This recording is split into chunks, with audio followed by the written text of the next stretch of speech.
So I'm trying to about a Flexolite. I don't know if that'll zoom in, but Flexolite Oil Filter Adapter, and I'm going to install that. Show you how to do it. Basically, it'll take the old style paper or paper filter, or some of you might be using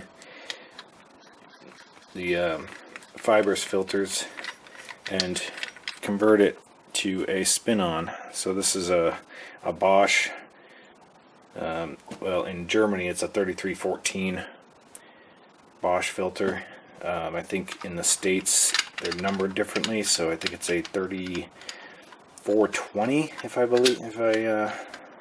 I'm not mistaken. I think it's a 3420 or a 3422 are the two types of Bosch that will fit in the US numbering scheme. But basically, with this adapter, will sit in where the current filter system goes, and it'll replace that part. So I'll show you on the car what that looks like.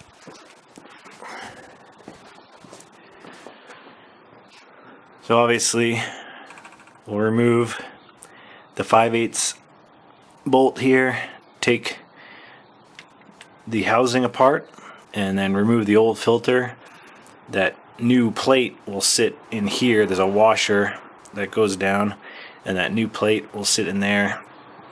And the male threaded bit will go down in the center, thread on, and then the new filter will get screwed onto that, and then there'll be a new filter sitting here. So in order to do that, I'm gonna drain the oil and do an oil change. It's due anyway, so I'll do that. Oil drain nut down there is 1 1/8. So I'll take a 1 1/8 nut, unscrew the drain valve, and let the oil drain out, and then I'll remove the top bit here, and I'll let all the oil, I'll try to catch it somehow, because usually the oil will spill out a little bit on the top here, and then I'll do the install of the Flexolite system. Alright, well, I drained all of the oil out from the bottom, and so now I loosen this up with the 5/8 on the top there.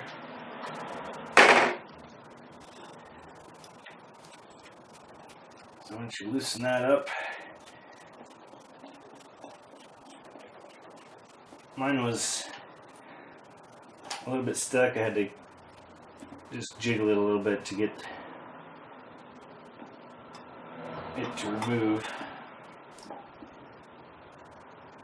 And watch the oil, make sure you don't spill it all over the place. And now you can see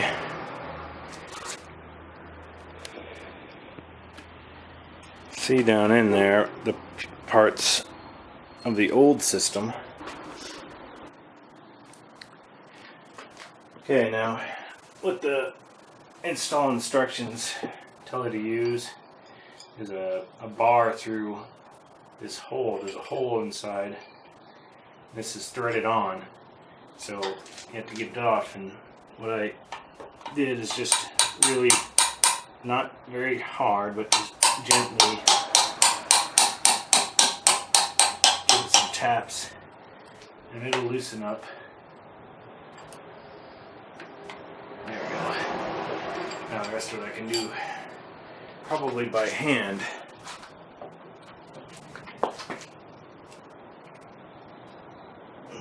Maybe not. I'll have to get a smaller, shorter one. There we go. Just use a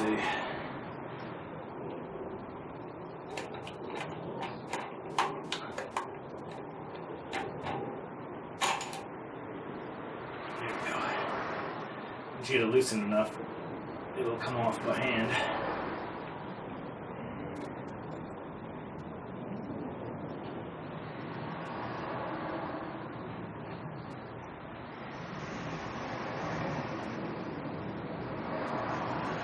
There we go. I don't want to get anything down in there, so I'm going to just use my hands. I'll clean it off later.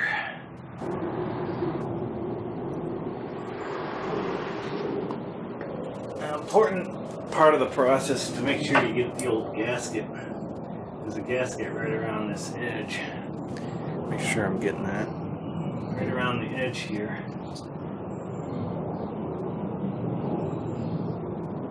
And so it's kind of stuck in there, so I just get a razor blade and lift it out.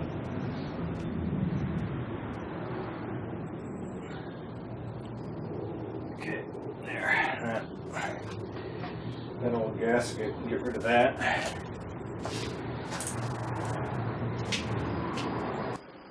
The next part is to screw the new, focus please. Alright, well, to screw the new piece into the center here. So that will allow these threads right here, that's the plate, that's where the screw-on type filter will go. So in order to do that, they give you two nuts. So you take the small one, thread it on, take the big one, thread it on, and kind of lock them in place. Now you could do this with crescent wrenches and really lock them down. Come on, focus. There you go. You could do that with crescent wrenches and really lock them down. But they don't give you a torque spec for how much torque this needs into the oil filter housing on the engine. So I am not going to torque it down very tight, and for that reason I'm just going to hand tighten these together. These are a lot of threads. There's a lot of threads in here for it to grab onto, and a nice mating surface. So I think that it won't need a lot of torque in order to hold the oil and make sure the oil doesn't leak out around the sides. So for that reason, I'm not going to lock these two nuts together, because when I pull it off, I don't want it to back it off any from the inside. I just want to be able to take the nuts off. So I'll show you what that looks like.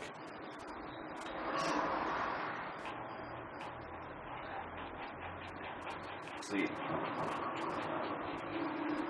take it and thread it all the way in.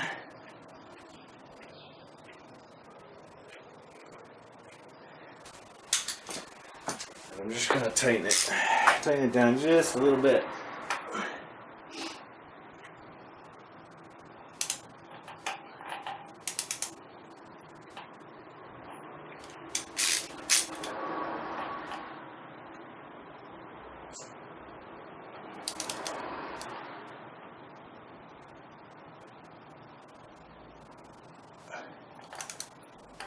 Maybe, I don't know, 25 foot-pounds or so. Nothing drastic. There we go. That should be plenty tight enough. And then to back this off, I'll just give it a nice sharp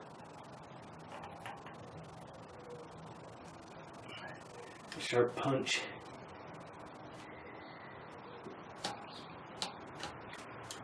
Actually, see, even that I didn't even put it on there tight, and it's already backing. It's loosening the bottom, which I don't want it to do. So I'll tighten it back on there. And actually, I'm going to find a crescent wrench that'll fit on the bottom one, and then I'll push the bottom one on further. Alright, so crescent wrench just around the bottom one, bottom nut. And then I can separate the two nuts.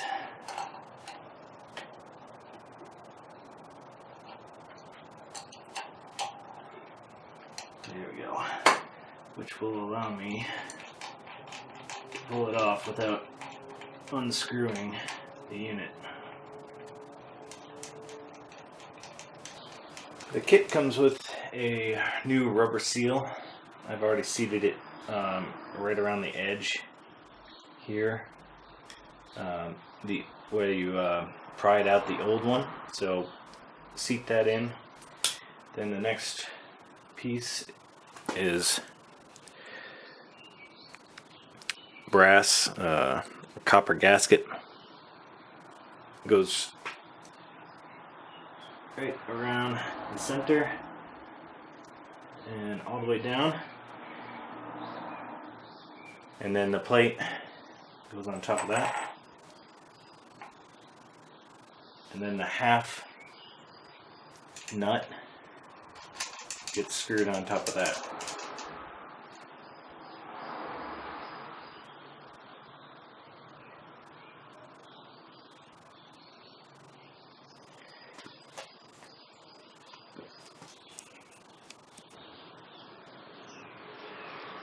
This half nut, again, doesn't come with a torque spec, so I just put it on to, I hand tightened it, made sure it was seating this plate on level, and then I torqued it down to about 25 foot-pounds, so it's not gross. I didn't want to bend anything or strip anything, but it should be plenty. 25 foot-pounds should be plenty to keep that gasket sealed around the entire edge.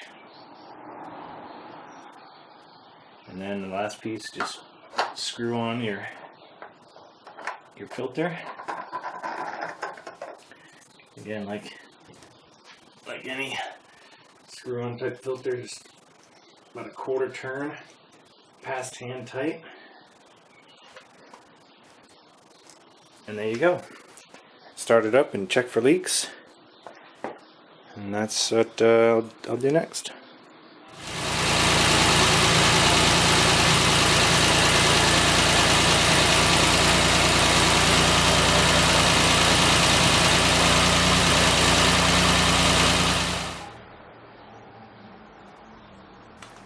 Alright, so started it up, check for leaks, and then do a thorough check for leaks after you turn off the engine. Everything looks good, looks nice and tight. So I'll take it out for a drive, and I'll drive for about a week, and then I'll obviously recheck the filter that it is still on there firmly. Check the oil level, top it up, and then we're done.